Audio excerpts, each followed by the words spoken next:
Olá, pessoal, sejam muito bem-vindos a mais um episódio do Agora Pode. Eu sou Letícia Ávalos e hoje nós vamos conversar com a empresária e suplente de senadora Margarete Busetti, atualmente filiada ao Progressistas. Em seu período no Senado, ela foi responsável por leis como o pacote antifeminicídio, que endurece as penas para quem pratica violência contra a mulher, e o Cadastro Nacional de Pedófilos e Predadores Sexuais. Cotada para disputar o Senado novamente em 2026, Margarete afirma fazer mandato de resultado e defende a política pautada na eficiência técnica. Seja muito bem-vinda. Obrigada, é um prazer estar aqui conversando com você, Letícia, e com os ouvintes do Agora Pode. Vamos começar falando sobre o seu trabalho mais conhecido no Senado, que foi a aprovação do pacote antifeminicídio. Ele endurece as penas, né? Separa ele da classificação de qualificador, exatamente. Então, assim, é um endurecimento muito, muito forte, né? Uma coisa muito importante nesse avanço contra a violência, enfim, de combate à violência contra a mulher. Só que, infelizmente, nesses últimos 1 ano e meio, a gente continua observando o aumento de casos de feminicídio em Mato Grosso. Esse último ano, 2025, chegou a superar 50 casos. É o maior número desde 2020, né, na pandemia. Enfim, e aí, eu queria, enfim, entender a sua percepção sobre isso. Você acredita que precisamos de mais tempo para que a lei realmente consiga inibir esses casos, ou talvez a lei por si só não seja o suficiente? Olha, a lei por si só, ela não é suficiente, mas hoje ela já está dando resultado. Você vê que os feminicidas querem fugir da lei. Eles alegam que, por exemplo, o cara de São Paulo, ele só atropelou a mulher, ele nem a conhecia, porque ele queria responder por homicídio doloso e não por feminicídio. O caso de Lucas do Rio Verde, que o cara matou a esposa, esfaqueou a filha e daí disse que estava com depressão.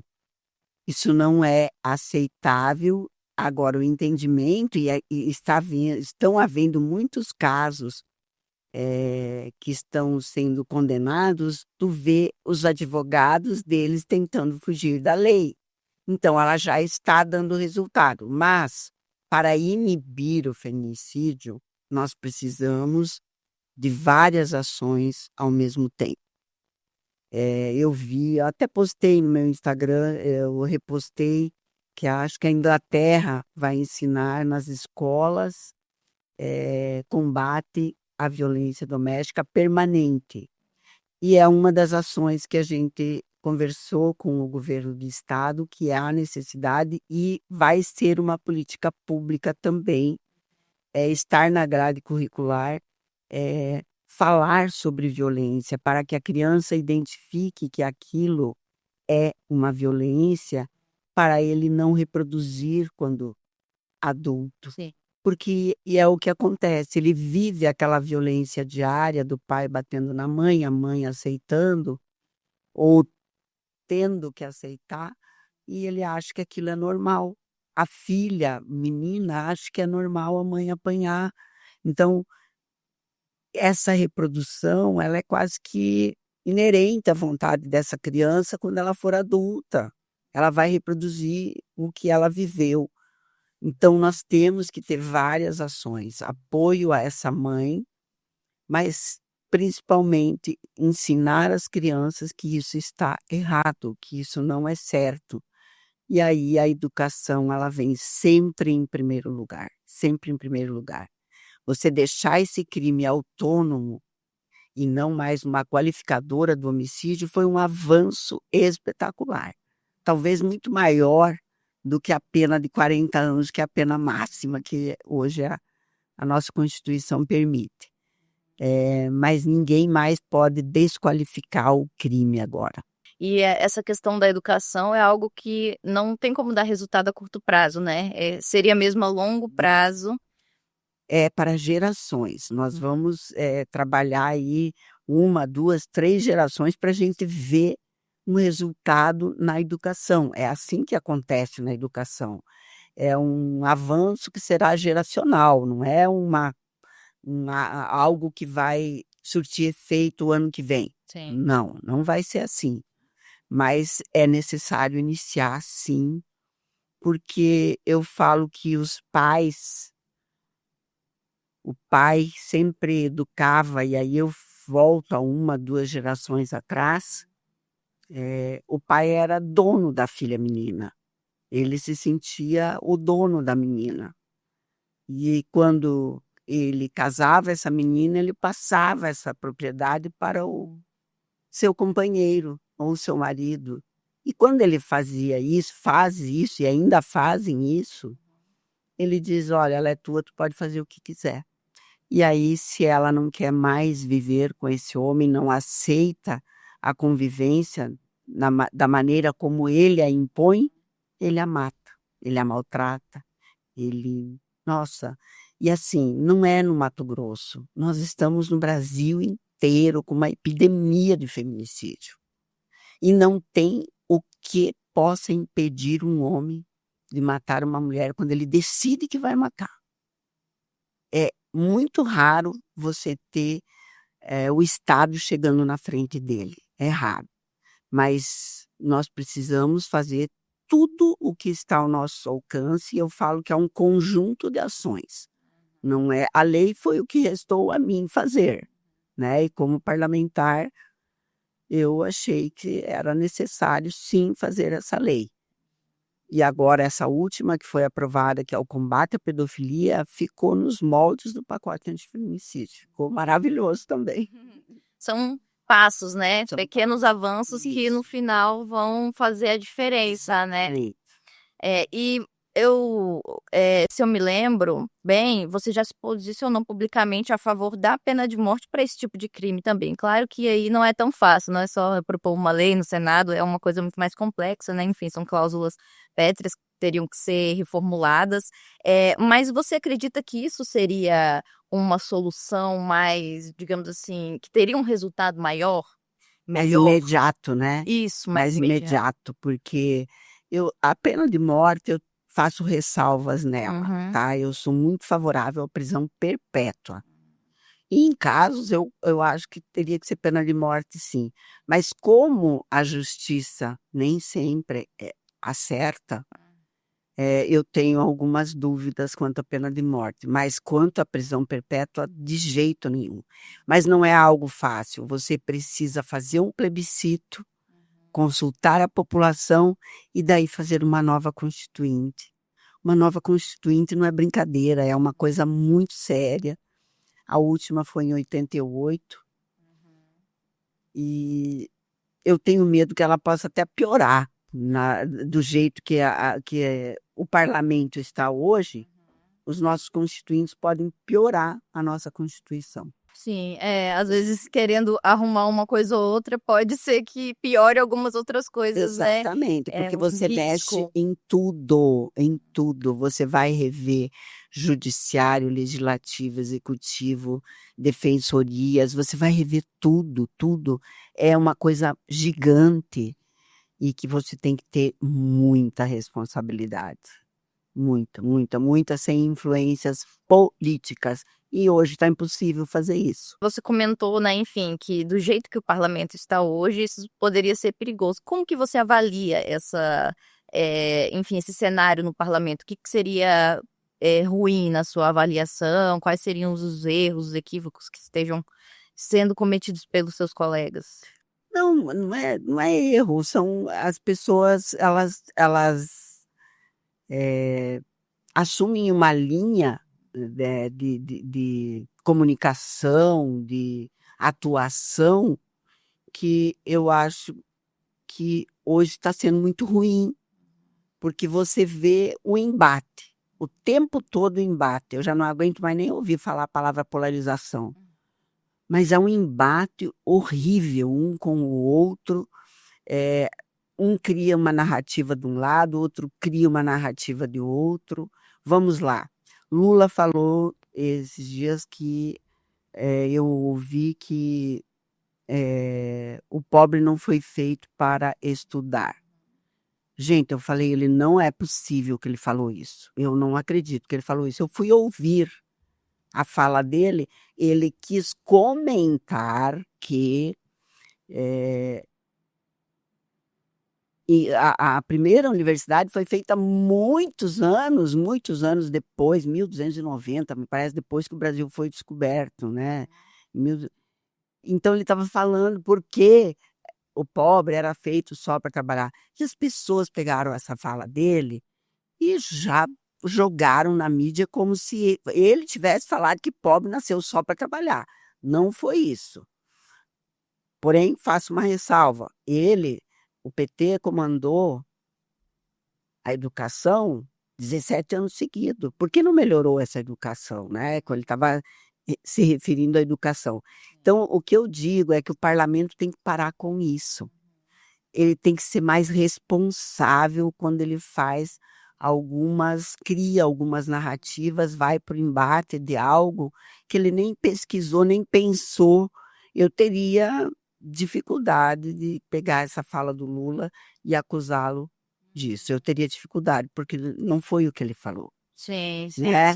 E eu vejo que as pessoas não têm essa preocupação. Não têm essa preocupação.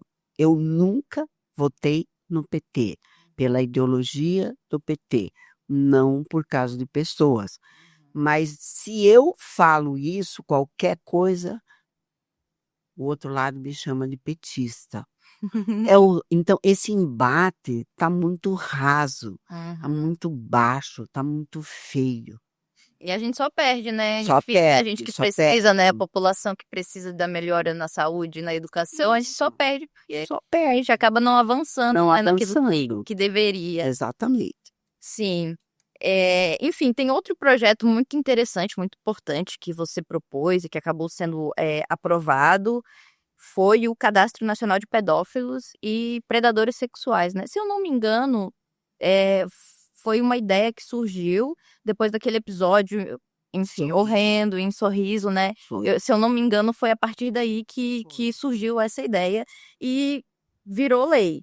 Porém, é uma lei que está só no papel até o momento, né? Enfim, a quem é você. Enfim, o executivo, né? O Lula disse que a responsabilidade é da CNJ, e aí fica aquela coisa, cada um joga a bola pro outro. De quem você acredita que seja a culpa e como resolver isso para que isso saia do papel? Na realidade, é o executivo, sim, é o MJ, o Ministério da Justiça, que tem esta responsabilidade. O MJ jogou para o CNJ.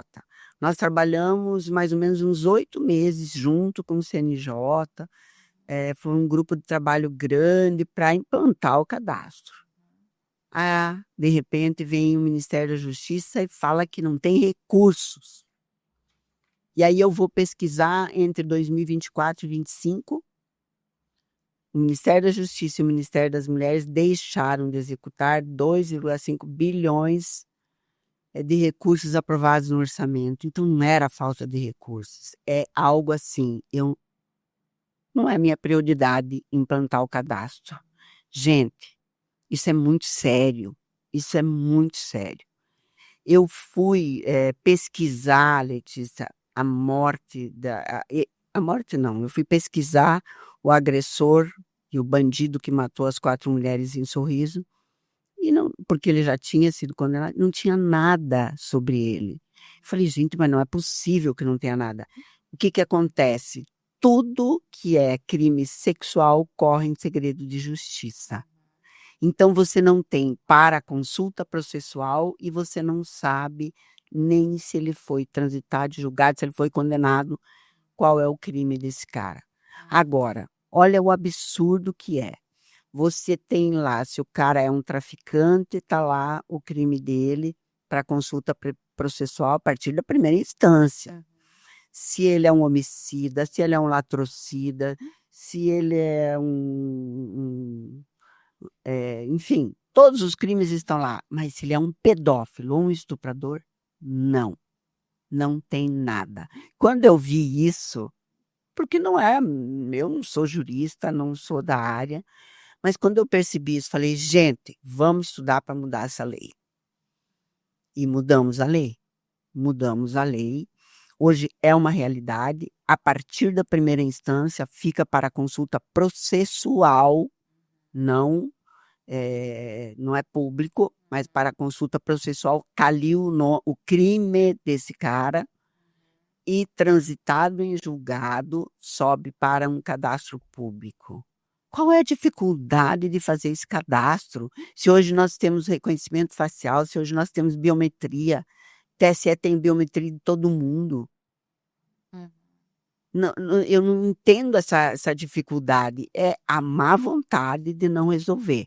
Aí o presidente Lula vem, até eu falo nisso hoje, quando ele aprovou a minha última lei, que é a 15.280, que é o combate à pedofilia, ele fala: não toleraremos, não vamos tolerar injustiças e crimes contra crianças. Na verdade, não é isso que está acontecendo. Não é isso. Você viu o crime de Brasília esse final de semana. O cara já tinha estuprado uma menina em 2011.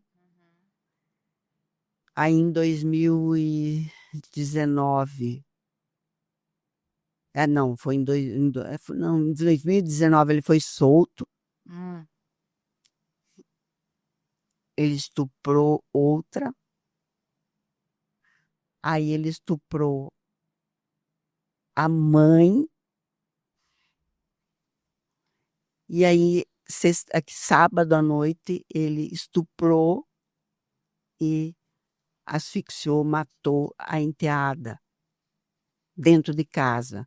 Quer dizer, se essa ferramenta do cadastro estivesse funcionando, esse crime não estaria acontecendo e a Eduarda estaria viva, uma menina de 14 anos.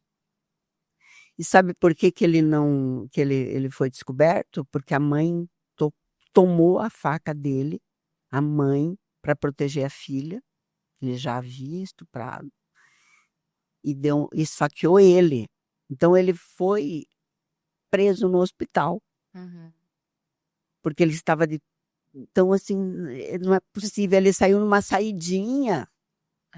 Uma saidinha agora, no Natal. No Natal ele saiu, quer dizer, a progressão de pena virou uma roleta russa, realmente, e a sociedade totalmente desprotegida. Então, eu não sei como é que o governo federal vai fazer para combater o crime organizado, para combater a violência contra crianças e contra mulheres, enfim, a violência, crimes violentos. Em geral. Em geral, porque você não pode fazer a distinção, a não ser da criança, porque ela não tem como se proteger. Ela não tem discernimento para se proteger. E é muito triste o que você vê que está acontecendo com as crianças. Você pega Sorriso, é um município rico e extremamente violento contra mulheres e crianças. Sinop, Lucas. Eu não sei o que acontece com a população. A população parece que o ser humano é um projeto que não deu certo. Realmente. Aí cabe, enfim, justamente a política, enfim, aos poderes, né, conseguir construir, enfim, melhorias, né, enfim, educar, mas, enfim. Cadastro seria uma ferramenta, será, porque ele vai sair. Eu não vou descansar, mas como mulher, como mãe, como avó, não vou descansar enquanto esse cadastro não for implementado. Porque é lei, eles têm que fazer. Aí teve um instituto que entrou contra o cadastro, tá? Instituto de Advogados de São Paulo, não sei o nome lá, entrou. Aí a Carmen Lúcia entrou com uma liminar contra o cadastro. A Carmen Lúcia negou a liminar, mas tem que julgar o mérito agora, tá? E é isso, a sociedade você tenta discutir de um lado. Eu ouço muitas coisas me acusando, mas você acha... Tem gente que me pergunta, então se a mulher se a mulher agredir o homem, ela vai usar a tornozeleira? Uai, que use, qual que é o problema? Ele que peça medida protetiva, ela vai ter que usar a tornozeleira, sim. É um crime. É um crime, tanto para um quanto para outro. Agora, o que acontece na prática, muito, em uma grande escala, é o homem cometendo contra a mulher, não ao contrário. Por isso que a gente não tem nem estatística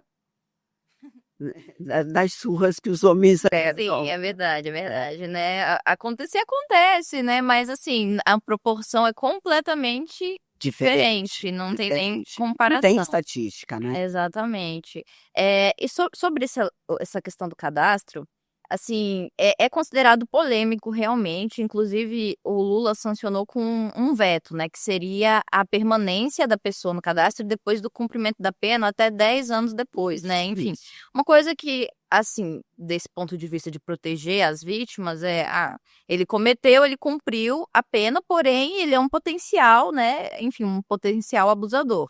Então, seria interessante ter. Mas do ponto de vista, digamos assim, muitas das vezes, jurídico, pode, assim, violar o direito enfim, direito à intimidade, enfim. Não é intimidade, é porque ele já cumpriu a pena. Todos que cumprem a pena, eles ficam livres daquela pena. Uhum. É isso que diz todas as legislações. Cumpriu a pena, ele deixa de ser imputado o crime a ele. Uhum. Mas o que eu te digo, Letícia, que maior do que o cadastro é a consulta processual em primeira instância, porque nunca vai sair dali. Hoje, todas as empresas, as escolas, todo mundo tem um advogado que possa consultar. Se ele foi um pedófilo, um estuprador, vai estar lá o crime que ele cometeu. Então, as empresas e a sociedade têm como se prevenir. O criminoso sexual, o pedófilo, não é um criminoso comum. Ele é um cara jeitoso, ele é um cara querido, ele é um cara acima de qualquer suspeito. Então, você não tem como desconfiar num cara desse. Mas ele vai procurar emprego numa escola, numa creche, num condomínio, aonde circulam crianças. É ali que eles vão. Veja a gravidade disso. A gravidade disso. Aí, se você tem a possibilidade da consulta processual, você pode fazer a consulta, vai estar ali. Quando me alegaram que não poderia, porque ele não tinha sido condenado ainda, eu falei, não, mas ele foi condenado em primeira instância. Todos os outros crimes estão ali para serem consultados, menos crimes sexuais, porque são contra mulheres e crianças, eles querem proteger pedófilo. Estuprador? Nossa, foi, porque o presidente ia vetar essa parte também. Uhum. Aí, nossa, eu movimentei o mundo contra e consegui convencê-los. Eu falei, então vocês vão ser obrigados a tirar todos os outros crimes da consulta processual em primeira instância. E aí, como é que fica? Mas porque eles me diziam que era inconstitucional. Falei, não é inconstitucional. Agora, proteger a vítima, ok. Agora, quando acontece um estupro de uma criança, todo mundo sabe quem é a vítima. Sim. A vítima fica ali estigmatizada, todo mundo descobre quem é, mas já aconteceu.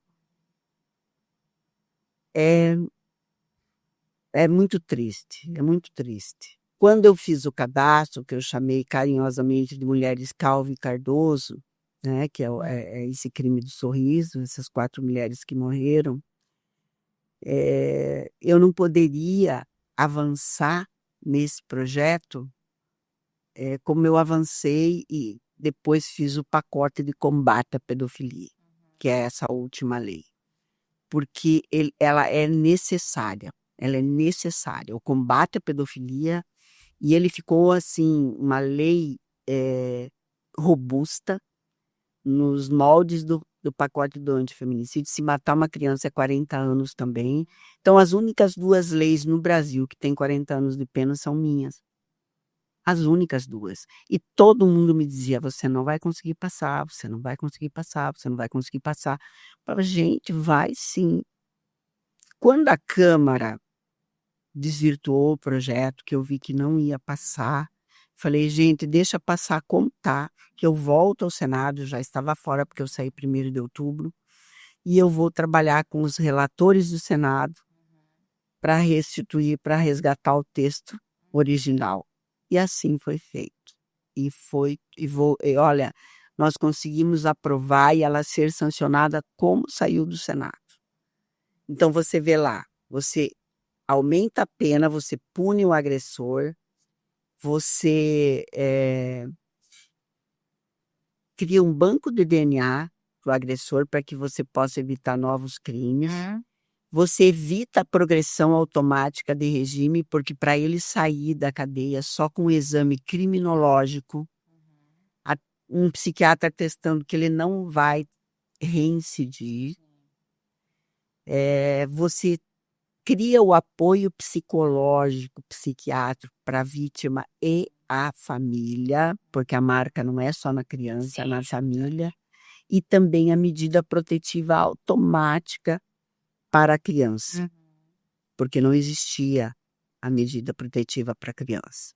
Então ficou assim uma lei muito bacana, muito assim robusta e clara. Não tem é o que está acontecendo agora, né? Eles estão tentando fugir da lei, eles não estão conseguindo. E é isso que você, para fazer um projeto, tu tem que ter essa responsabilidade. Primeiro, ver se tem ou não tem na Câmara o projeto, se tem ou não tem no Senado, porque senão não adianta. Para que eu vou fazer outra?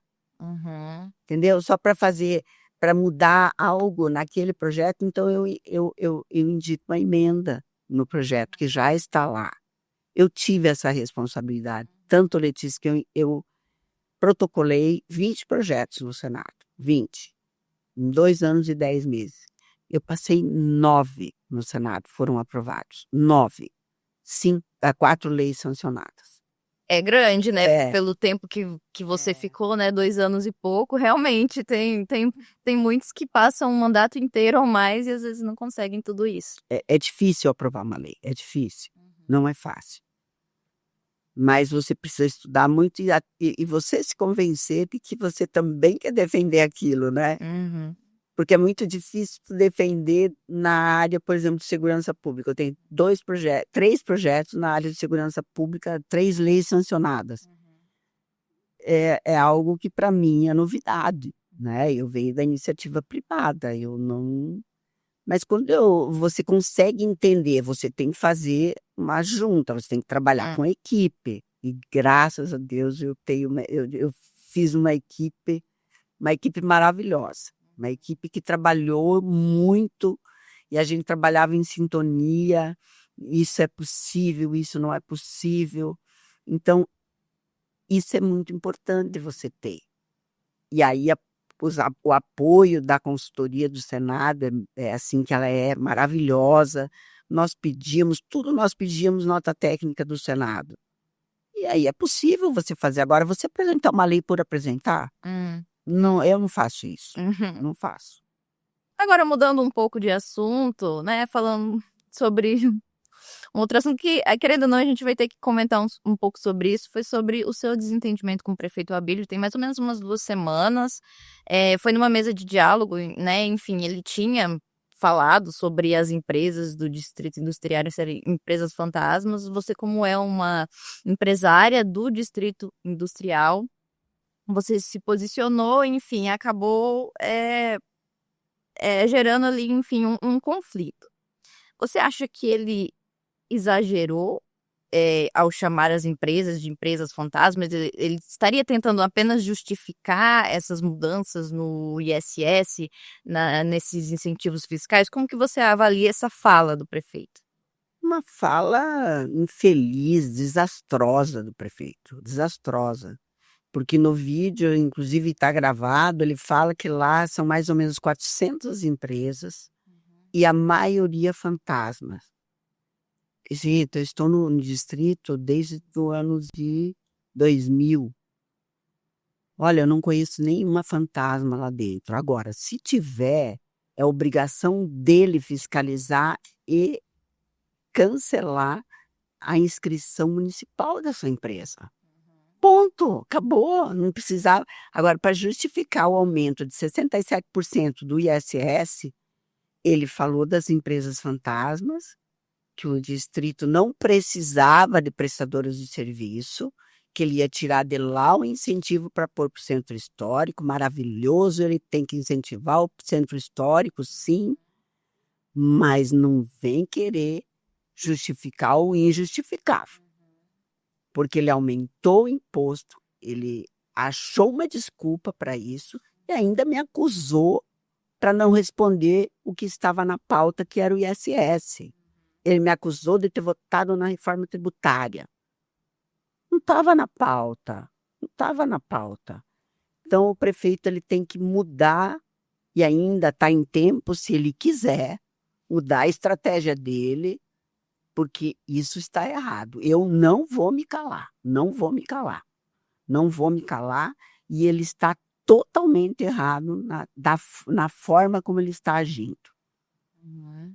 A gente não pode, se a gente fala com... ele é um ditador, essa que é a palavra. O Abílio está sendo um ditador. É isso, ele não conversa com ninguém, ele não conversou com os empresários. A Câmara me aprova isso no último dia do ano, num requerimento de urgência. E aí eu pergunto, ninguém poderia ter pedido vistas desse projeto para ser discutido? Então, se ele não é ditador, ele é o quê? Se ele não conversa? É a mesma história sei lá, como é que é? Do Instituto lá, do Memorial Dante de Oliveira. Ah, sim. Mesma coisa, ele não conversa com ninguém, ele toma as atitudes, faz, e ele quer que você aceite como a melhor atitude, como a melhor opção, e sem diálogo. É isso que ele faz. Só que quando ele estava na campanha, o discurso dele era outro. Era totalmente outro. Se ele não é um ditador, por que que os secretários dele não podem falar com a imprensa?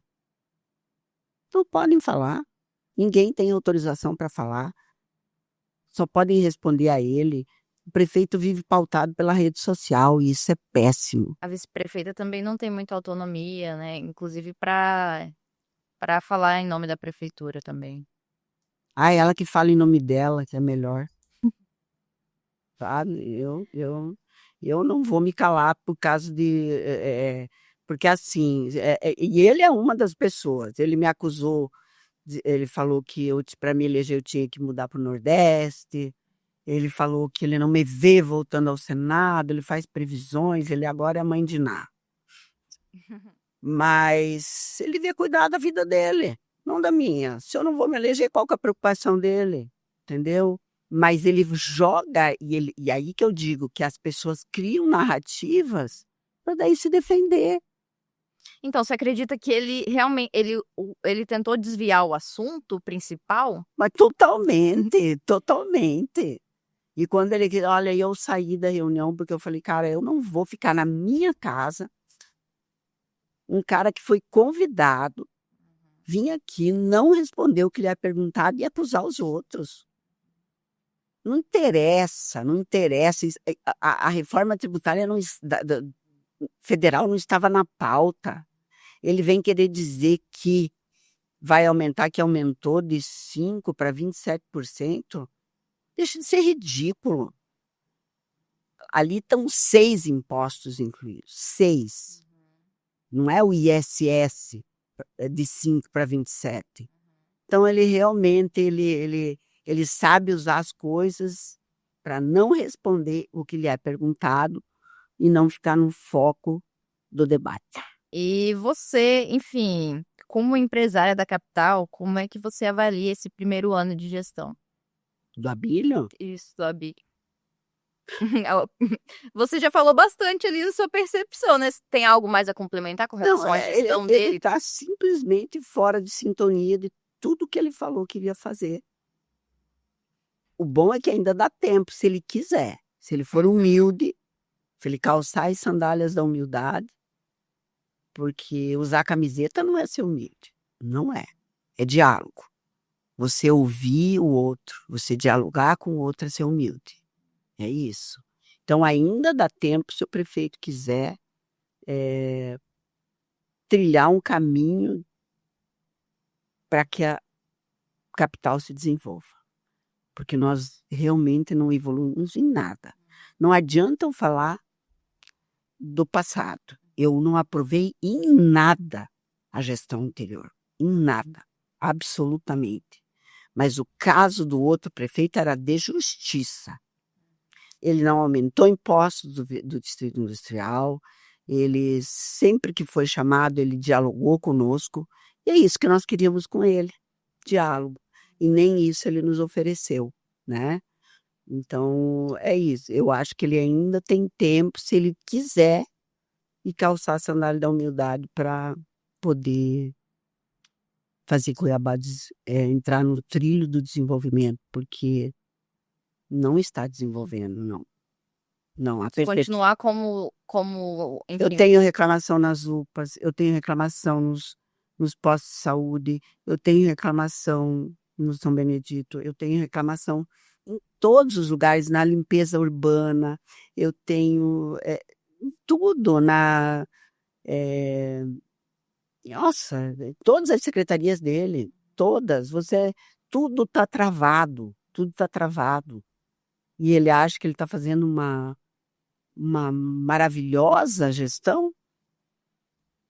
Ele deveria conversar mais diretamente com as pessoas que usam os serviços da prefeitura.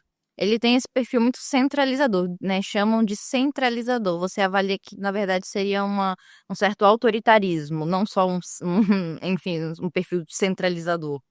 Mas é o que eu falei, ele é um autoritário, sim. Sim. Ele é um autoritário. Depois fica falando de Cuba. Não é a primeira vez que vocês dois se desentendem, né? Se eu não me engano, acho que em 2024, acho que ele ainda era deputado. E estava em discussão o PL do estupro, né? O PL do aborto, enfim. E aí acho que ele disse, se eu não me engano, ele disse que as mulheres que queriam abortar era só para viver, curtir a vida, enfim. E você criticou essa fala dele e já teve ali uma certa Nossa, troca de farpas ali entre nossa, vocês. Sempre houve esse clima de Não, na realidade conflito. não, porque eu sou assim, eu falo, eu não gosto de brigar, por isso que tipo assim, eu penso muito bem antes de brigar com uma pessoa, porque eu tenho muita dificuldade em voltar atrás. Mas eu falo que no parlamento, na administração pública, você nunca pode abrir mão do diálogo, nunca, nunca. E olha o que ele fez com o contorno leste. Gente, ele falou a vida inteira contra o direito de propriedade e agora ele está tirando o direito de propriedade das pessoas que eram proprietárias desse terreno para apoiar a invasão. Aí ele vem e me diz que lá tem gente do comando, sei lá, do crime organizado, e que ele não pode, que a prefeitura não pode se omitir. Gente, é a polícia que tem que cuidar do comando. É a polícia, é só isso. Ele tinha que chamar as forças de segurança junto com ele. Mas quando eu falo alguma coisa, eu falo porque eu quero. Agora, ele não, ele joga, ele ofende a gente. Eu não quero ofender o prefeito, mas ele que não me ofenda. Ele que não me ofenda. Ele falou que as mulheres que fazem aborto é porque querem aproveitar a vida, querem a boa vida e querem sair para dar. É isso que ele, em resumo, quis dizer. Gente, olha, uma mulher para fazer um aborto, ela enfrenta algo assim, é um tormento para essa mulher, um tormento para a mulher. E só a mulher pode falar. Não tem padre, não tem pastor, não tem juiz que saiba o que essa mulher está passando. Se você me perguntar, eu não faria um aborto.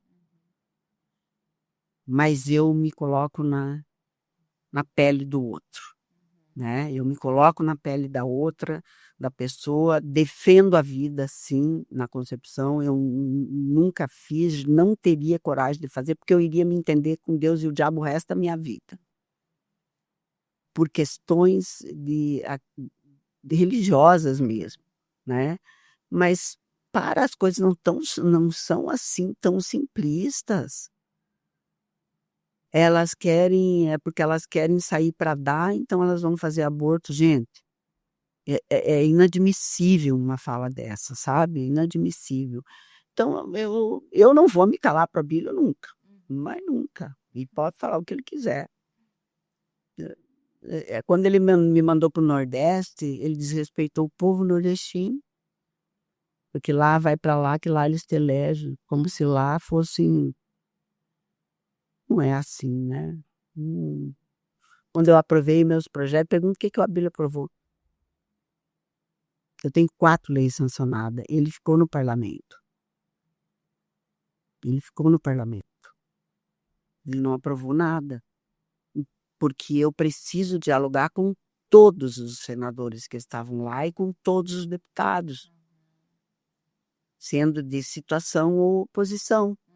Direita, esquerda, centro. Porque o voto deles é igual, todo mundo, todos têm o mesmo peso. É voto, é voto. Então eu tenho que fazer o trabalho de convencimento. Agora, quando eu só ataco, eu convenço quem? Ninguém. Inclusive, depois desse episódio, você deu uma entrevista e você chegou a classificar o prefeito como machista, enfim, que você percebe um certo desrespeito, geralmente direcionado às mulheres por parte do prefeito, se eu não me engano, né? Você acredita que com você seria por você ser mulher? Eu não me ponho nesse papel nunca, tá? Eu não me ponho nesse papel porque eu sempre trabalhei em oficina mecânica, recapadora de pneus, sou presidente da Associação Brasileira de Reforma de Pneus, que só tem homens. Eu não me ponho nesse papel. Se eu me colocasse nesse papel, eu não faria tudo que eu fiz, né? E não teria transitado tão bem nesses setores. O meu pai tinha oficina mecânica, eu me criei no meio de motorista de caminhão. Então, eu não me coloco nesse papel, mas eu vi com várias pessoas que ele faz isso sim. Ele faz isso sim. Para mim, não me afeta, mas para muita gente afeta sim. Afeta, é ruim. Ele devia pensar melhor. Porque ele tem mulher, né? Não sei se ele tem filho, eu acho que ele não tem. Tem. Tem um menino, né? Tem um Tem uma menino e uma menina. menina. Então ele devia pensar melhor. Devia pensar melhor. Agora mudando de um pouco de assunto mais uma vez, sobre as eleições, né, deste ano, você já disse que caso não seja possível você viabilizar a sua candidatura ao Senado no PP, você já teria, digamos assim, outros partidos em mente. Quais partidos estariam no seu radar? E você já recebeu convites de quais partidos? Como é que está essa articulação? Não, eu recebi, sim. Eu recebi convites, mas isso é algo que a gente precisa. Eu não gostaria de sair do progressista, entendeu? Eu acho que já para mim sair para o PSD por uma condição do Fávaro virar ministro já foi ruim para mim. Eu saí muito contrariada, voltei ao meu partido, então não gostaria de sair. Pode ser que a federação me inviabilize. Não vamos falar em nome de partidos, né? Porque senão a gente vira especulação. Isso O povo gosta de saber. não, mas não vamos falar, não. Eu quero ver se eu consigo ficar no progressista. O seu objetivo, então, é se manter. É me manter no possível. PP, porque é ruim mudar de partido, não gosto disso. Mas é uma possibilidade. Se eu ficar inviabilizada, é uma possibilidade. Eu tenho 2 partidos que me interessam, que é possível. Entendi. E seria mais por causa dessa questão da federação, né? Que na verdade nem foi homologada, se eu não me engano. Não sei se agora foi, mas até esses dias que eu tinha pesquisado, Ela tinha foi sido protocolada, mas não foi homologada ainda, né? Foi mesmo. E, assim, haviam rumores, pelo menos algumas semanas atrás, sobre isso talvez não se concretizar, né? Por causa enfim, de bastidores lá de Brasília mesmo, do alto escalão, do PP e do União, que o Caiado quer se lançar presidente da República e o Ciro Nogueira aparentemente queria ser vice do Tarcísio. Mas são muitas incógnitas, né? São muitas possibilidades, muitas especulações, enfim, mas havia essa possibilidade de, enfim, de talvez até ruir antes, né? Mas enfim, é tudo muita especulação. Mas no TSE é só se tiver alguma coisa ilegal, né? Dentro, mas eu não vejo como não ser homologada, a não ser que tenha algum problema dentro do Tribunal Superior Eleitoral, né? Porque eu ficava brincando, mas ainda não protocolou, então esse aí não vai sair, vai. Aí protocolou, agora é outra etapa. Agora eles vão ver a parte legal dentro do Tribunal Eleitoral, pelo que eu sei, está tudo certo, Sim. né? Então não tem por que não homologar. Não... Como é que você avalia essa aliança? Você acha que isso faz sentido no âmbito regional, tanto quanto faz no nacional? Enfim, como é que você avalia isso? Não, eu desde o começo eu era contra a federação. Eu acho ela ruim. Para os estados, né, é ruim. Aqui, por exemplo, você veja, nós estamos o progressista está sem deputado federal, nós tínhamos um, ficamos sem. Tá difícil para fazer a chapa, porque é uma chapa pesada, né? Então você tem os puxadores de voto, daí os outros. Então as pessoas não querem ficar no partido. E isso está acontecendo em vários estados. E houve sim uma saída muito grande de deputados para outros partidos em função disso. Então eu não sei até que ponto isso foi benéfico para os partidos. Eu não entendi muito bem por quê. Ok, fizeram uma frente maior, mas isso é temporário, né? Isso é temporário. É porque juntando, acho que seria a maior bancada, né? Foi a maior bancada. Aí eu voltei, a gente ficou a maior bancada do Senado, a gente ficou a maior bancada. Mas as eleições já estão aí batendo na Então, porta. aí já mudam, né? E eu não sei até que ponto foi interessante isso. Não consigo ver assim, né? Atualmente você é do grupo do governador Mauro Mendes, né? Você acha que terá espaço para você viabilizar sua candidatura nesse grupo? Espero que sim. Espero que sim. Eu acho possível, sim, né?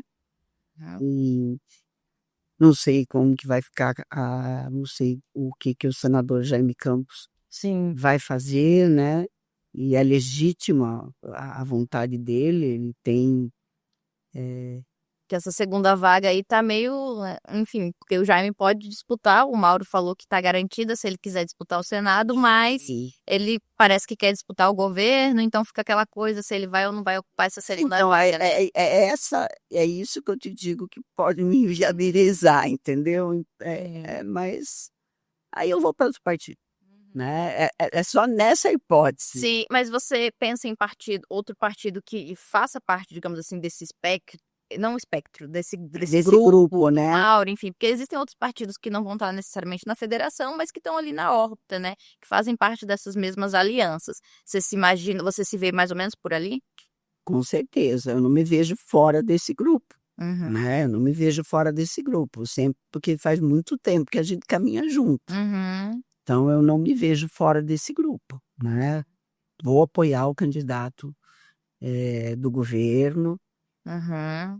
vou apoiar o Piveta, Sim. estaremos caminhando com ele. Então eu me vejo nesse grupo, né? Uhum. E acho que é possível. Não tem, eu acho que tem espaço para todo mundo, entendeu? Não todo mundo, mas você devia ir para cá, devia ir para lá, gente. Não tem problema, eu posso ir para qualquer lado, entendeu? Qualquer lado não. Eu posso ir para qualquer lugar que eu vou dar conta se eu me propor a fazer, né? Como eu me propus no Senado quando eu lá cheguei. Uhum. Se nós pesquisarmos bem, acho que não teve nenhum suplente que aprovou tantas leis como é. Interessante, depois dá. É, Interessante dar uma olhada depois. e leis estruturantes, né? Não foi o nome nem de viaduto nem de rua, né? Mas é algo que a gente, quando se propõe a fazer, é possível fazer. Esses dias eu brinquei, eu falei, gente, eu posso ser deputado estadual, posso ser federal, posso, não tem problema nenhum, né? Aí os deputados, não, estadual não.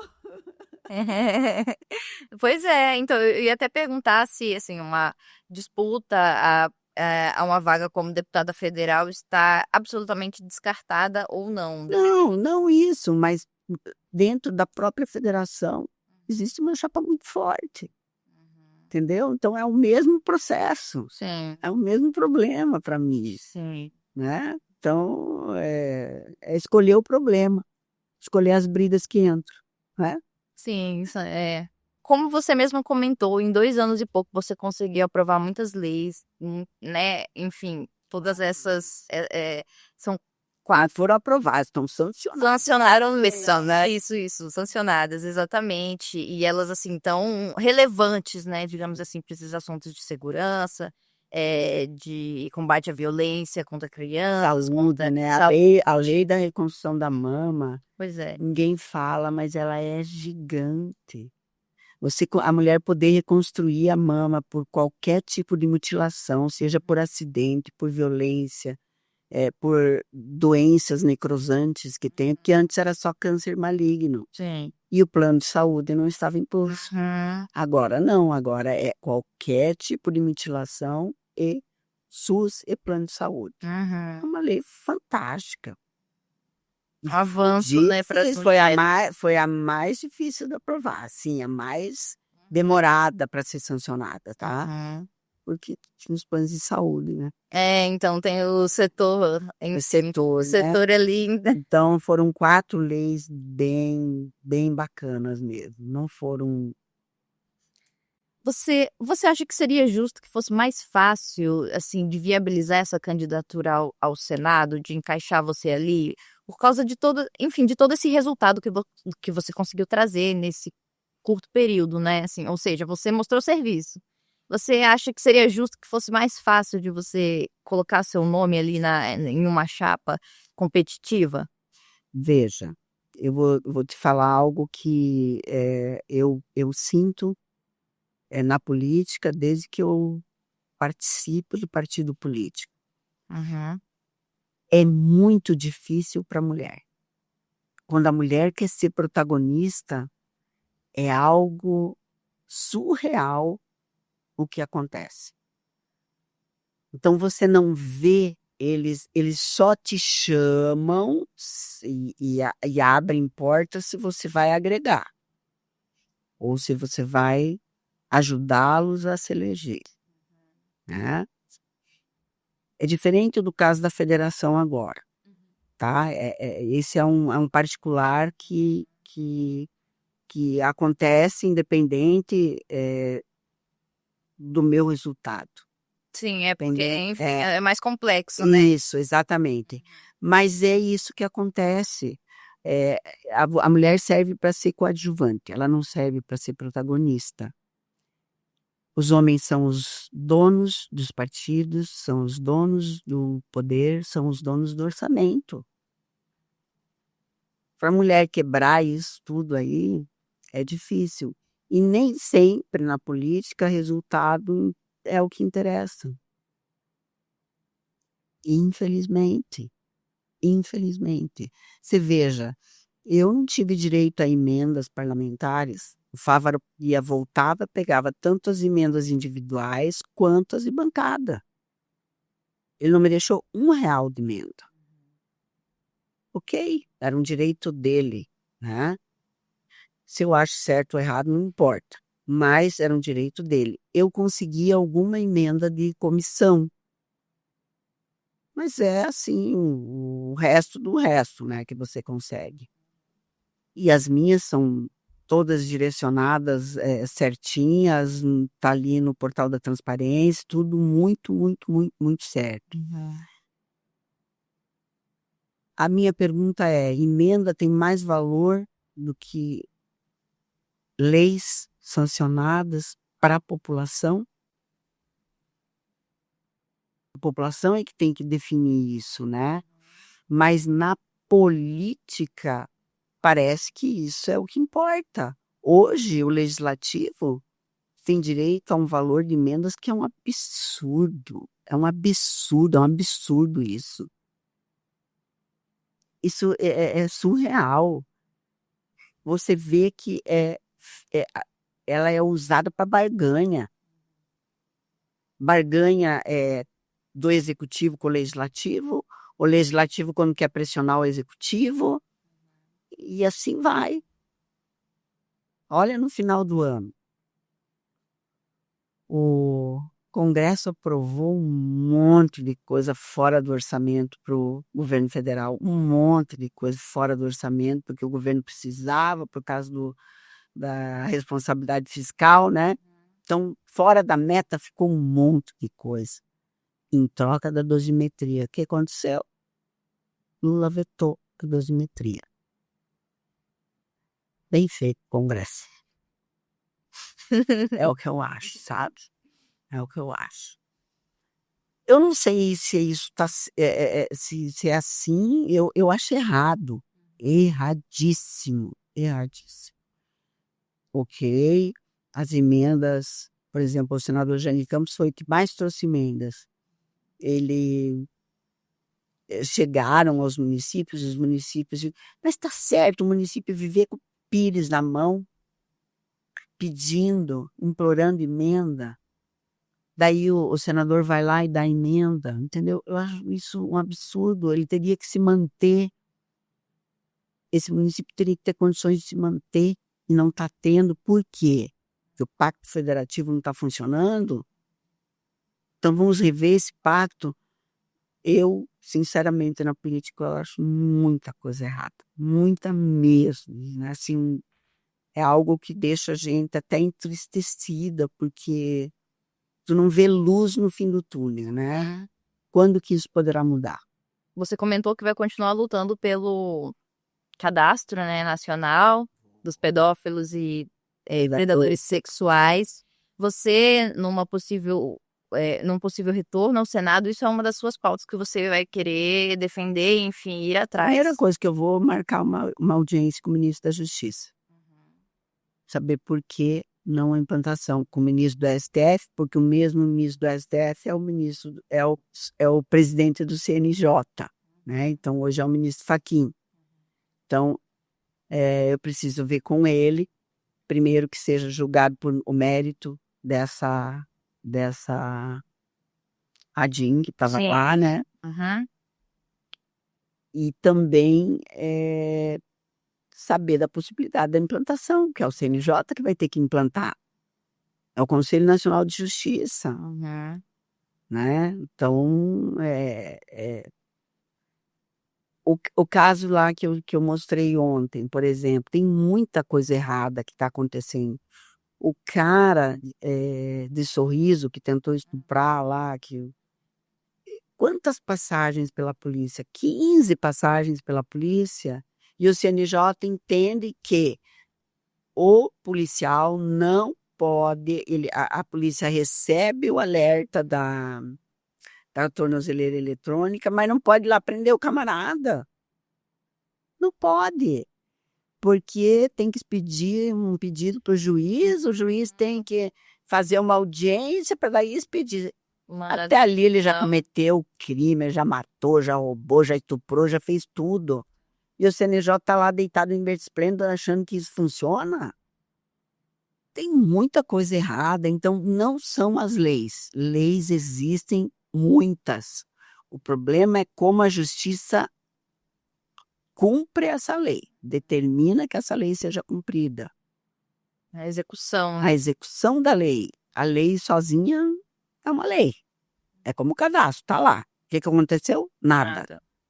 Né? Existem outras pautas que você também já pensa em defender quando você, enfim, né, nesse possível retorno, outras pautas, você pretende manter essa linha de defesa da mulher, criança, saúde, ou pensa em outras pautas também? Olha, o que eu fiz lá assim, é algo que eu vou continuar defendendo e a gente pode ir aprimorando, tá?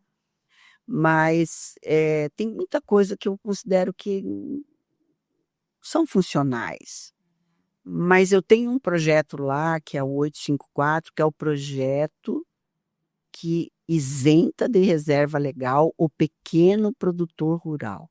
Esse projeto é importantíssimo que ande. Então, já falei com a relatora, falei, olha, agora já acabou o COP30, porque com a COP lá não podia mexer em Código Florestal, porque vai mexer no Código Florestal. Mas isso que está nesse projeto é só reconhecer uma realidade existente, porque existe.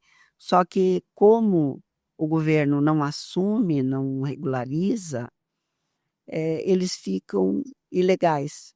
O pequeno produtor, o assentado, o pequeno agricultor da agricultura familiar, ele fica ilegal, ele não tem acesso a crédito, ele não tem acesso a nada. E com um recorte até 2012. A partir de 2012, ok, Código Florestal fica valendo. Porque nós tivemos um limbo entre 2008 e 2012. Porque falava-se no Código Florestal em 2008, só que ele entrou só em 2012. Então, quem desmatou nesse tempo aqui, hoje está ilegal. E são todos os assentados, quase todos. E são pequenos proprietários.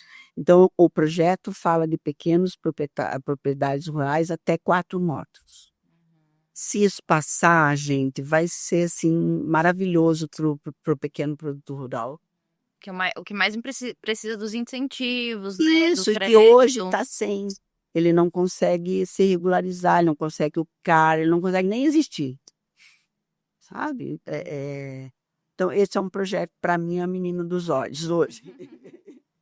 Porque os outros já foram. Sim, sim. Quando você voltou para o Progressistas, eu lembro inclusive, de ter perguntado, você comentou que a relação não estava 100%, assim, com o Fávaro, né, que você tinha até... Mas isso foi bem recente, eu acho que foi poucos dias depois do seu retorno para o Progressistas. Você falou que tinha mandado uma mensagem para ele não tinha respondido, enfim, não sei como é que tá isso hoje. Essa relação, ficou por isso mesmo? A gente nunca mais falou. Nunca mais? Não, a gente nunca mais falou. Né? Então, relacionamento não existe. Né? Eu respeito o trabalho dele, não sei se ele respeita o meu, mas enfim. Relacionamento não existe. Imagina, eu entrei para o PSD por causa dele, para ele virar ministro. Eu nunca fiquei sabendo de algo do PSD local. Eu lembro que numa entrevista me perguntaram, mas assim, como que foi a reunião do PSD Mulher? Eu falei, houve? Não sabia. Então, assim, não houve nem uma boa vontade, entendeu? Porque ele foi para um lado, eu fui para o outro, mas e aí? É isso que eu digo, as pessoas têm que respeitar o contraditório. Agora, eu votei muito com o governo, votei sim, votei muito com o governo, porque eu não voto em pessoas e nem em nomes, eu voto no projeto, né?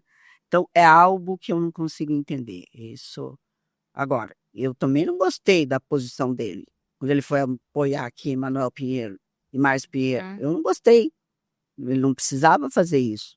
Mas, ok, eu fiquei de um lado, ele ficou do outro. Você se sentiu realmente excluída durante esses 2 Totalmente, anos? totalmente. Da vida dele, ele voltava quando ele achava que ele precisava votar que ele não tinha segurança no meu voto, que o Lula mandava ele votar. Ele voltava, ele não me avisava que ele voltava. Eu anoitecia na cadeira e amanhecia fora. Isso para mim é um desrespeito muito grande. Ele não precisava me avisar. O chefe de gabinete dele avisar o meu chefe de gabinete. Ponto. Também ele não ia no gabinete daí, né? Ele não ia, ele passava e ia para a liderança do PSD, mas é uma relação que realmente não existe e que não é para ter. Então, hoje a gente não tem relacionamento. A gente tem um relacionamento institucional. Sim. Institucional. E foi aonde que a gente se encontrou no mesmo palco. Em Lucas. Sabe que foi Lucas? Sorriso. Alckmin, ele, eu. Bom dia, como vai, ministro? Bom dia. Pronto. Ele queria que você ficasse mais tempo no PSD antes de voltar para o Progressistas? Ou Não já... perguntei também. Não perguntei. Quando eu saí do Senado, eu saí do PSD. Entendi. Saí do PSD porque não tem por que eu estar no PSD. Apesar de ter tido um ótimo relacionamento com o PSD nacional. Com o Kassab, com o Otto Alencar, com o Omar Aziz. Excelente. O problema foi aqui regional. Regional, mas é o estado que eu vivo. Então... conta, né? É lógico, para mim conta. Sim. Até como pessoa mesmo, entendeu? Eu sempre participei de partido político, eu nunca fui desrespeitada assim, nunca. Senadora, muito obrigada pela sua participação. Foi um prazer conversar sobre a sua atuação no Senado, os bastidores da política mato-grossense e as suas intenções para o futuro também. Eu que agradeço, foi um prazer estar aqui conversando com você, com os ouvintes do Lei Agora, mas eu estou sempre à disposição, né, para conversar, para falar das pautas que engrandecem tanto o Mato Grosso quanto o Brasil. E você que nos acompanhou até aqui, lembre-se, os demais episódios do Agora Pode estão disponíveis no nosso canal do YouTube e nas demais plataformas de áudio. Não se esqueça de nos seguir nas redes sociais e acompanhar os nossos conteúdos no nosso site leiagora.com.br e até o próximo episódio.